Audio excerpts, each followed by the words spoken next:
So, welcome to this webinar on the road to autonomous validation. So, today we're going to talk about what the current state of synthetic validation is, and we're going to get quite practical. So, we want to walk you through 5 of the practical use cases on that we are currently seeing and how we are using synthetic validation. We'll be sharing some of the insights from our client projects, obviously without going into too much detail or sharing any confidential insights.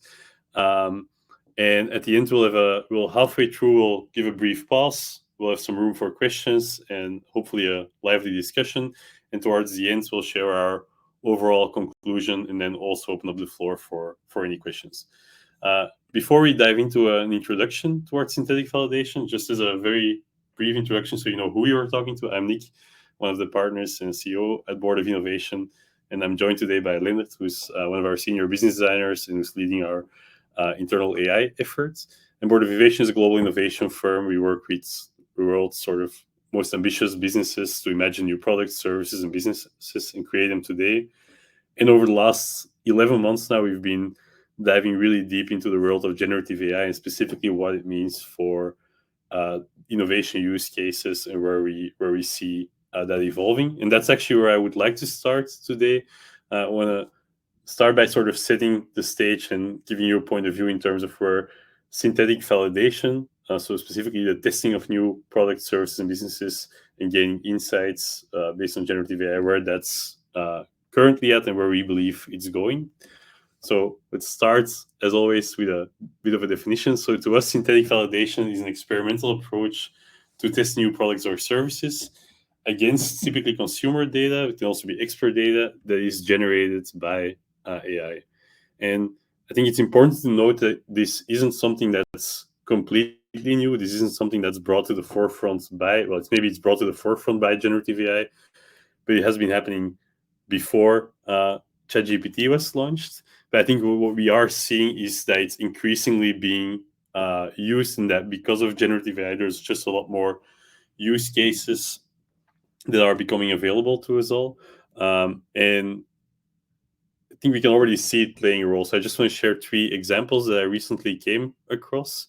Gaming, typically an interesting use case to look at. What you're seeing here is somebody, and I'll share the YouTube link in the chat afterwards, who trained through reinforcement learning, trained an AI model to complete Pokemon Red. So if you are from the 80s like myself, you might have spent hours in the car on the way to holiday playing on your Game Boy. This will look familiar. If you aren't, then, well, I guess you missed out.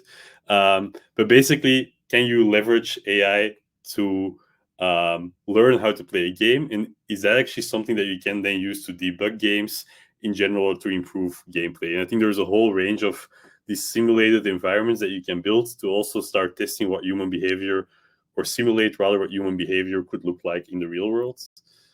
If we're looking at more broadly the use of synthetic data, that's also something that's being used to generate a lot of additional edge cases that can be used to train self-driving algorithms. So what you're seeing here is real-world footage of potential red objects, from a red sign on a building towards taillights, towards even people with red hair that are being falsely triggered as a red light so that it stops the car. There's a lot of these edge cases in autonomous driving. Can we generate more of those? And that's currently happening through generative AI to then train the algorithms that are used for self-driving. And then finally, I think when GPT Vision was, or the Vision feature in GPT-4 was launched, it's really interesting to see how you can combine that with auto agents, basically having 2 large language models talking to each other, asking it to describe the picture that they're seeing and then ranking it, rating it, and giving feedback, which then that feedback is used to improve the prompt. So in this case, you see a llama driving a car. In the initial image, it's just a llama sitting in a car. Then that's being interpreted by a model. And the model basically says, like, well, it should be sitting behind the steering wheel. It's behind the steering wheel. And then in the final picture, you see it putting its hand or paw, or in this case, I guess, on the steering wheel. So we are starting to see this more autonomous loop that leads to better design, basically. I think overall what we're seeing, and that's maybe an important note, this field's evolving very quickly. So a lot of the examples that we'll be talking about today will feel very outdated in 3 or 6 months. So I think that's always an important note when we're talking about this new and fastly evolving technology. AI is at the worst state it's ever going to be at the moment. And if you look back to where it was and what was amazing us collectively in November of 2022, I think you can all recognize the speed at which that is changing. And I don't see any reasons why that speed is why that would be slowing down.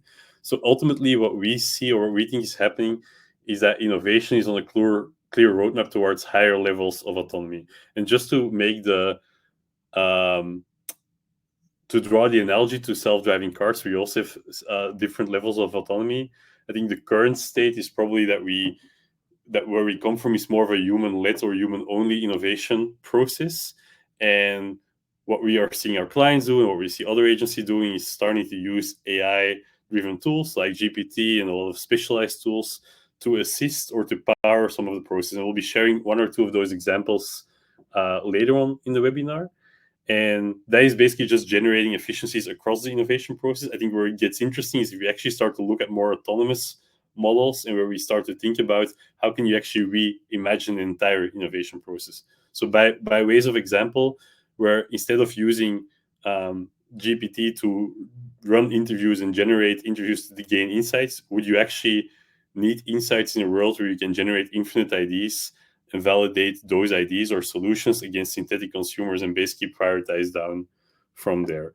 And ultimately, where we believe that is going is towards more of an autonomous innovation engine, where if you're the CEO of a company, you would basically be being presented with new products, new services that fit within your broader portfolio, that you have an increasingly high hit rate continuously, and that a lot of that work is happening autonomously. So what we want to talk about today, and we're just going to start with different degrees of autonomy. We're going to start with AI assistance. So what does an AI assisted video survey look like to get insights? Then if we, same use case, but AI powered, and we'll explain the difference in a minute. What do AI powered semi-structured interviews look like? A tool that we've been using on our projects recently called Outset.ai. To then move, we'll take a break afterwards, and my colleague Leonard will dive a lot deeper into the semi-autonomous element. So if you want to get multi-market consumer insights, some learnings from a project that we've recently done with Nespresso, one of our global clients. Then we're going to go towards the more complex B2B side. How can you get synthetic stakeholder feedback in very niche markets from experts? And can you use that to prioritize B2B concepts? This is a tool that we've built using the OpenAI API that helped us to do that in Google Slides, to then finally give you a very early preview into what autonomous pack design for consumer brands could look like. And this is a version 0.1. This is something that we are experimenting with internally with some of our clients that we just want to give you a sneak peek into.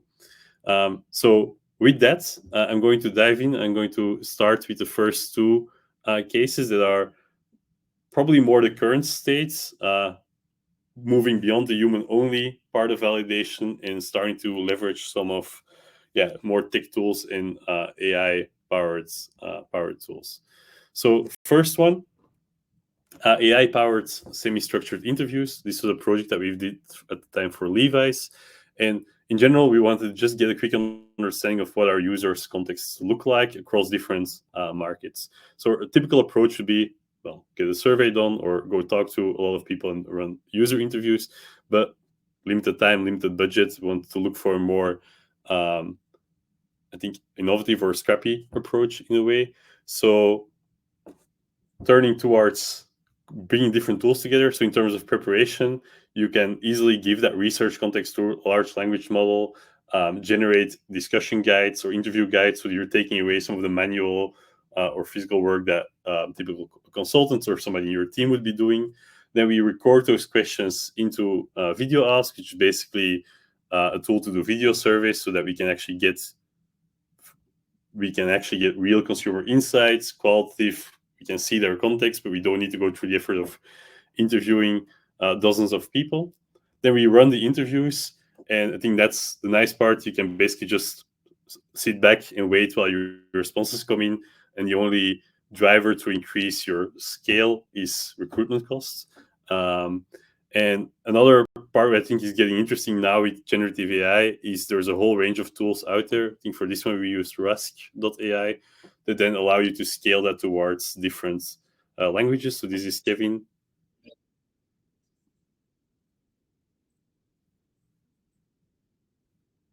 who was testing the tool, asking Julian, our colleague who is Romanian, to check this AI generated translation.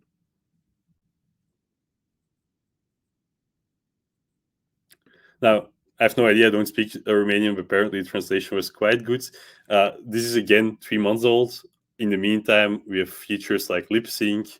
You're actually starting to see with GPT-4, the latest released features, that it's starting to really imitate properly the tone of voice, the timbre of your own voice, so it doesn't feel like a translation anymore. So a lot of the previous barriers that were out there in qualitative research methods around translation so forth are just disappearing, which I think is just opening up a real range of new opportunities to then move towards analysis, where you can use a whole range of different tools, and a lot of these tools are starting to build in Gen AI features to do automated labeling, tagging, insights generation, and so forth.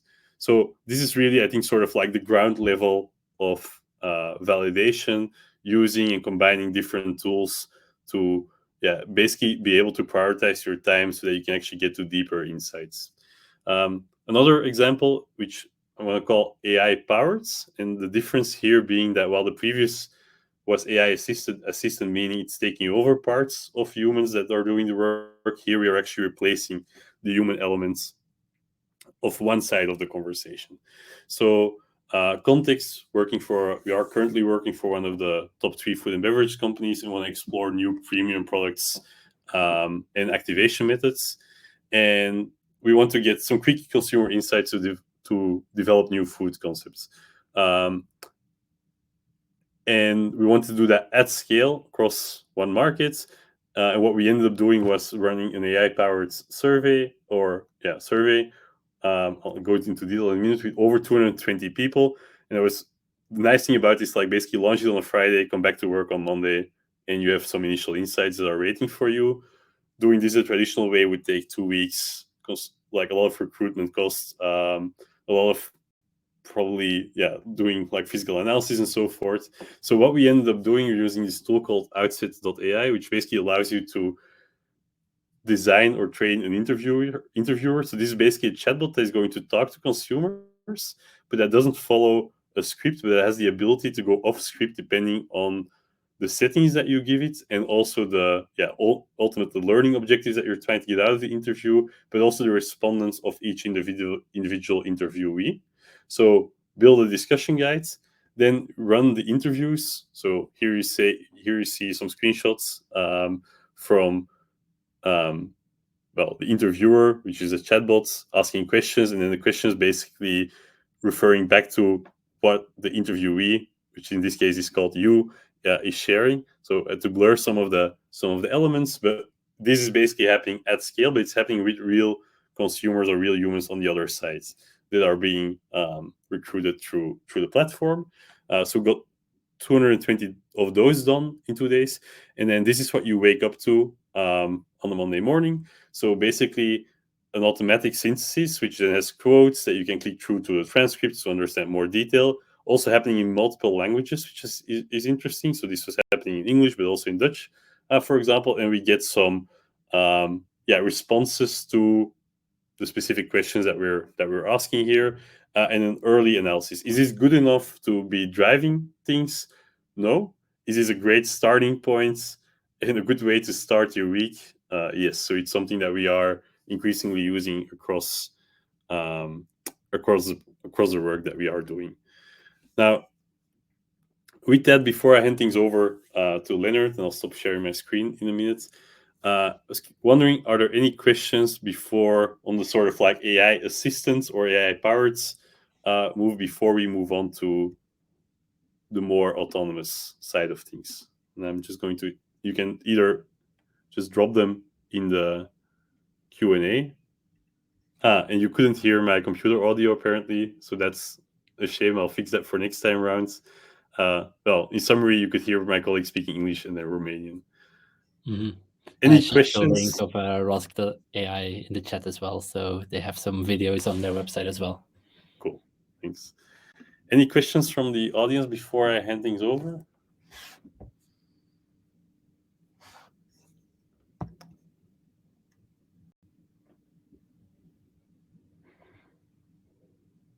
How does the platform recruit human interviewees? Well, I guess it's actually a good question. My guess is that they have an agreement or an API link to any of those, user interviews platforms, or we use a whole range of those tools ourselves actually. So there are a lot of those tools where you can basically get a recruit. Specifically, if talking about sort of general public within a day or so. Um, how can we learn about these tools? Well, I think one of the ways is just experimenting with them. Another way is you could start following us because we are sort of continuously updating our tool stack, and that's also available um, just open source on our websites. How are participants reacting to AI tools? Would you say there is different? That's a great question, Denise. Thanks. I think actually it is a really good question. I think in a way I don't know. So we haven't really explored the difference or noticed the big difference, but also I don't think we've been paying that much attention to it since we really use it as sort of like an early scan, and then we always still talk to human consumers.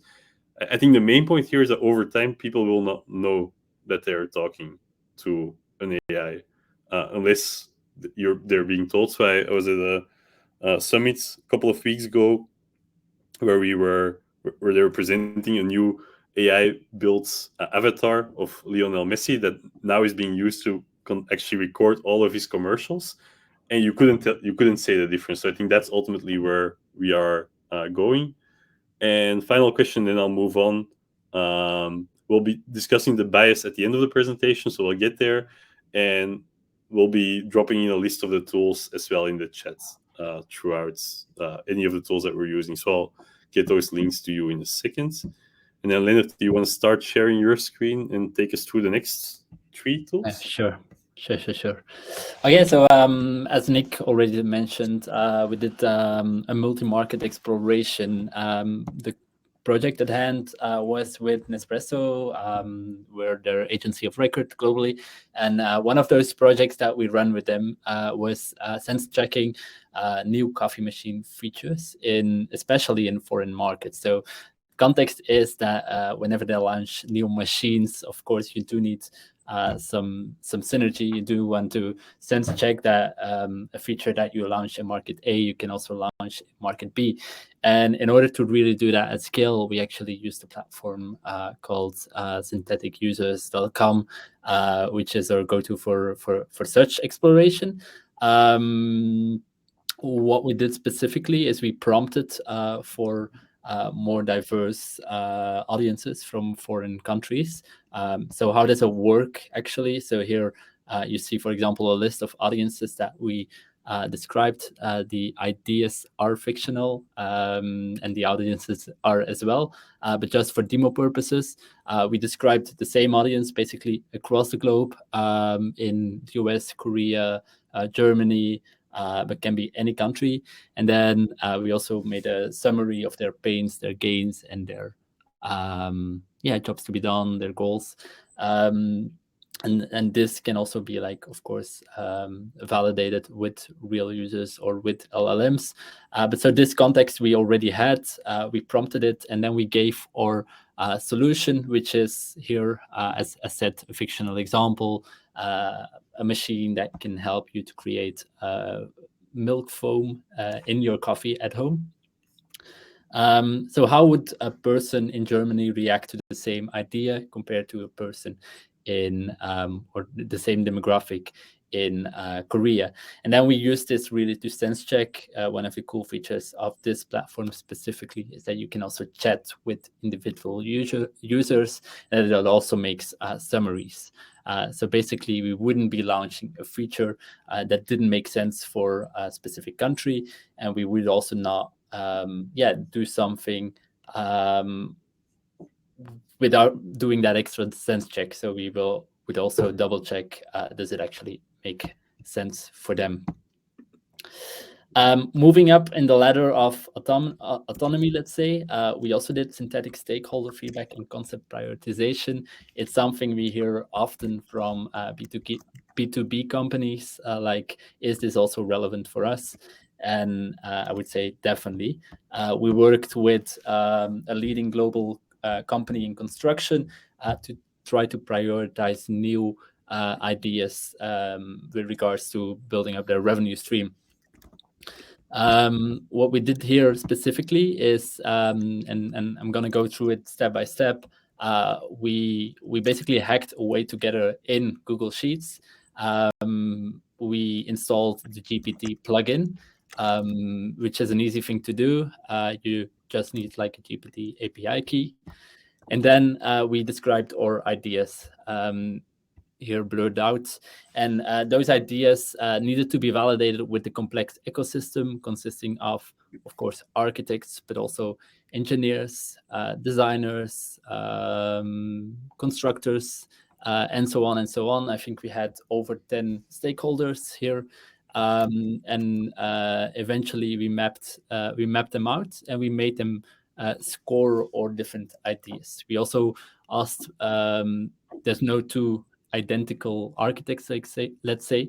So we asked ChatGPT to come up with a list of 25 personas of Australian, with the context here, architects, based on the following information provided. And then we had the information written out based on our persona. And then we asked the same query to actually rate these ideas on a scale from 1 to 5, and then we would take averages. And we did that for architects, but so as well for all the personas mentioned. And then you end up with averages. So we basically try to summarize it in this graph. How to read this? So this is how different key stakeholders, we only focused on the key stakeholders, rated different concepts. Two things, main takeaways from this is, for example, it allows you to already like deprioritize a couple of ideas just because they might be hard to make a reality because some stakeholders are not on board. So we could deprioritize these for now, and something else is like on an ID or on a concept level, we could basically see like who was least on board and who we should like focus our further efforts on. So we took actually the synthetic feedback from, in this case, developers. We asked GPT to generate like an interview script, and then we went ahead, we interviewed real developers based on that interview script, and we iterated on the concept actually to make it better. Moving on, there's also autonomous pack design, and as said by Nick, we're still experimenting with this. This is super recent. As you can imagine, like GPT-4 Vision 4V only launched, what was it, 1 or 2 weeks ago, and what we see is that it actually unlocks a lot of new possibilities, and we really see the space moving here. So this challenge that we're experimenting with some of our clients is how might we get synthetic consumers to fuel an iterative pack design process where, if you remember the example of the llama, Nick covered it very briefly. There's also an example of a parrot where this first image of a parrot supposedly driving a car was a query in DALL-E, and it actually conversated with another AI agent that served as like an AI image analyzer that would basically give it a rating from 1 to 10, like how accurate is this parrot compared to the initial prompt. It would give a score. Let's say this is a 4 out of 10 because, yeah, well, the parrot should be in the car and it should be actually like having, basically close to the steering wheel to show that it's driving the car. What happened here is it would actually fuel back the feedback. It would generate a new image. It would analyze this again, and it would basically make these iterations, nearly autonomous, basically, to get to the best results. Well, knowing how this works, you should also be able to imagine how this can work for synthetic consumers that actually talk to your image generator and that can basically give feedback for their specific context. So let's say the fictive example of let's design the best chips package for Gen Z in Laos. If you start from the left as like your first output and you get feedback from this specific audience in Laos, and I wouldn't know what the feedback would be, but the LLM is actually getting better and better and better in giving constructive feedback, and would basically come up with this V2, and this would fuel back in new feedback, and it would go on with a V3, V4, V5. And yeah, this is what it looks like today. It's definitely not yet at the quality where human interviewers would be, but I don't think it's hard to imagine how human interviewers can also play a role in this iterative loop, giving constructive feedback and making the outputs more and more in line with what you would expect. So that was an example of where we see it going with a fully autonomous loop, where basically AI serves the role of an interviewer and the role of an interviewee. But there's still like a lot that can be done before that, since like not like at both sides there's still something, and there's still a lot to say actually on the quality of a human interfering in the process still. Basically, to summarize, synthetic validation will not replace human validation. Well, let's say yet, but human-only validation will be replaced by AI-powered and semi-autonomous. So there's a lot of tools already in the process that can support you as an interviewer, as an interviewee, and we also see it becoming more and more autonomous. And it enables you to validate sooner. So before you do that manual round of interviews, you can already get some first feedback. That also helps you to conduct or construct an interview guide. Then you can also diversify your feedback. It's a lot easier to become purposely more inclusive in recruiting and in talking to a diverse set of users. And lastly, you definitely can increase your hit rate because it's also able to basically identify the least performing ideas, and it can help you move the human selection bias and yeah, make you focus on the right ideas to move forward. That being said, I think there's still some time left for Q&A. So giving it back to you, Nick. Unmute myself. Thanks. There's a lot of questions coming into the chat, so please do upvote the ones that you would like us to address in the next, I think, 5 or 10 minutes or so. I'm just going to take some at random.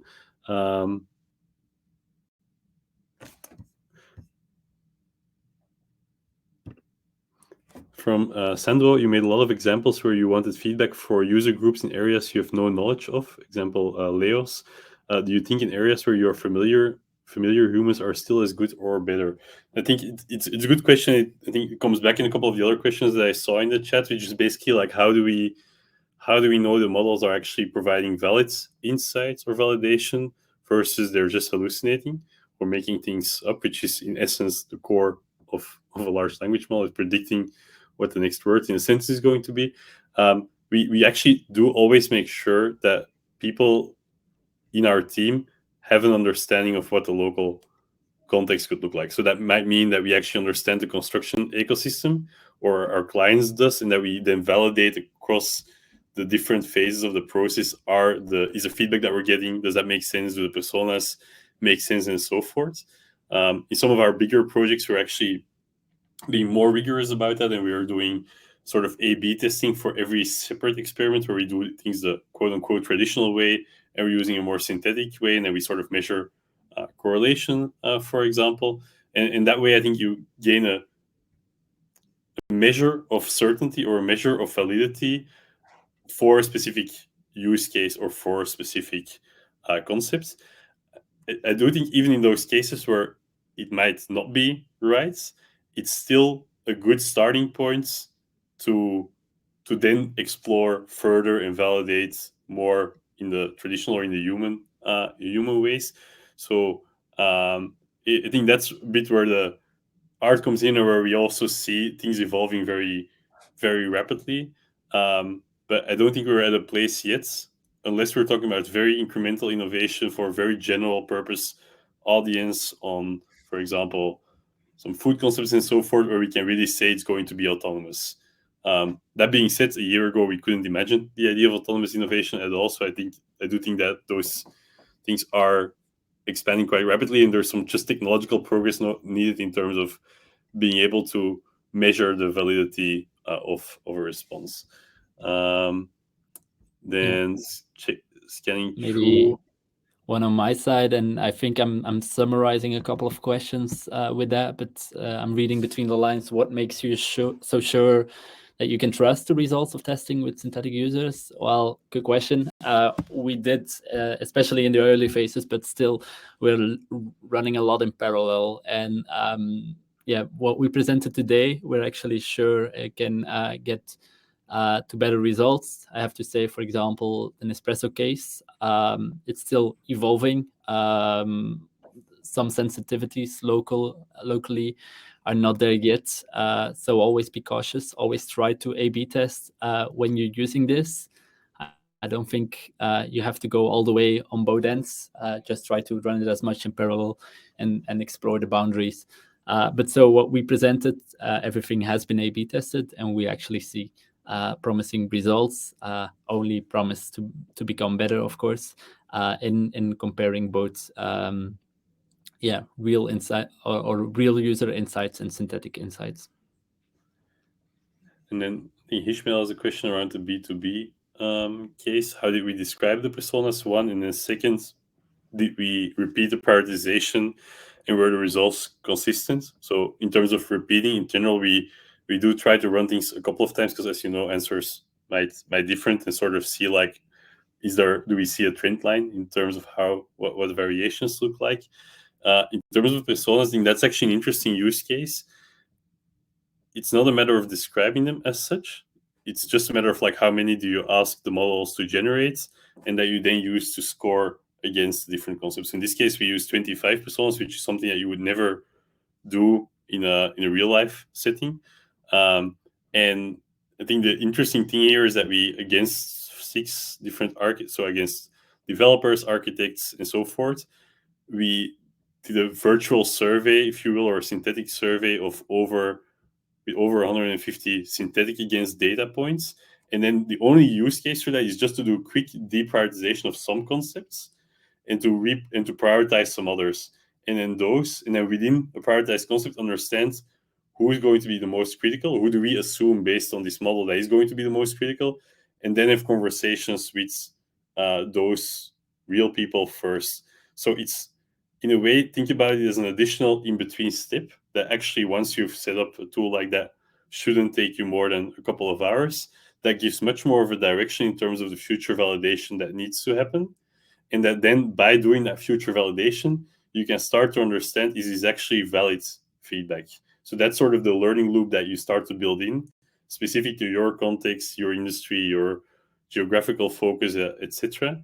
And I think ultimately, going through that loop multiple times, you will gain a sort of tactic understanding in terms of, like, right, I can trust it for these things, I can't really trust it for those. And that ultimately allows to find more shortcuts, or rather to focus your attention elsewhere. I think we have time for one or two more questions. Gabriela is asking, how valid are these tools with especially small markets, small niche products? I think it's an interesting question. We'd love to hear, like, how small you would define it. If it's only a couple of people, if you're like in heavy B2B and you're only working with 5 clients, then maybe well, I would say always try to A/B test it, but maybe it's not worth it. Yeah, I would say as soon as you go a little bigger, it can start, or you can start to see results. Nick? I think from my perspective, we do often operate in very, like any consultancy or any consultant operate in context that that are so niche that you don't have any prior knowledge about it. I think it's recognizing if you don't have the knowledge, that it's just an interesting research and starting tool to get an understanding of what could potentially be feedback from those users, and then being very aware that those concepts or those ideas or feedback was generated, but you're going to still be better off than going completely blind would be my point of view. And then again, like you sort of building that natural learning loop.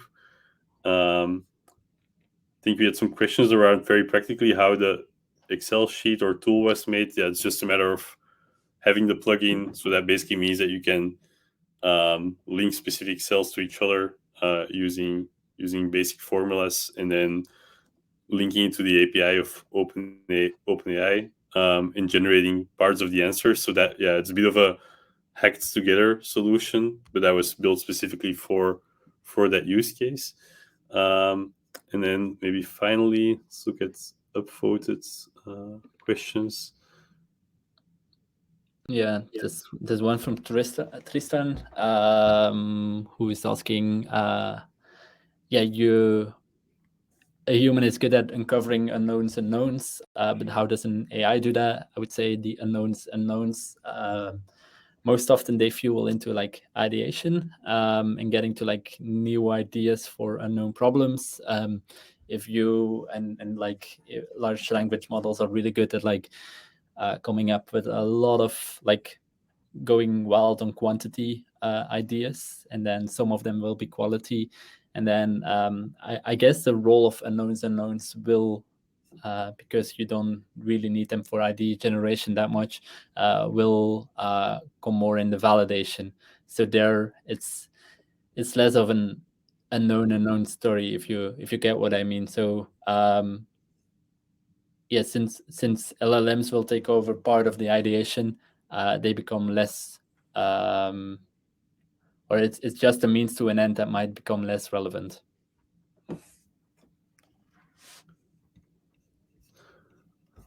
All right, then maybe as a final message, since we're coming up to the end of today's session, we are hosting a virtual summit, the world's largest gathering on autonomous innovation, in the first week of December. We'll share the link in the follow-up in an invite to join, but we'll basically have a lot of the leading organizations that are using this in how they do their, for example, new product development. So the people from Walmart, Pepsi, Nestle, and so forth, speaking about what they're doing within their organizations, but also startups and founders of some of the tools mentioned here. So 2 days full of talks like this one, some diving really deep. So if you are interested in this topic, and just based on the question, it feels that there is definitely some interest in the audience, yeah, I would definitely encourage you to join that one and participate in the conversation there. And with that, I want to thank everybody for joining on this Tuesday, and we'll follow up with the recording, some of the slides, and a list of the different tools, and hope to see you at the Autonomous Innovation Summit in December. And Thanks we'd so love much. to keep the conversation going, so feel free to connect on LinkedIn. Bye-bye.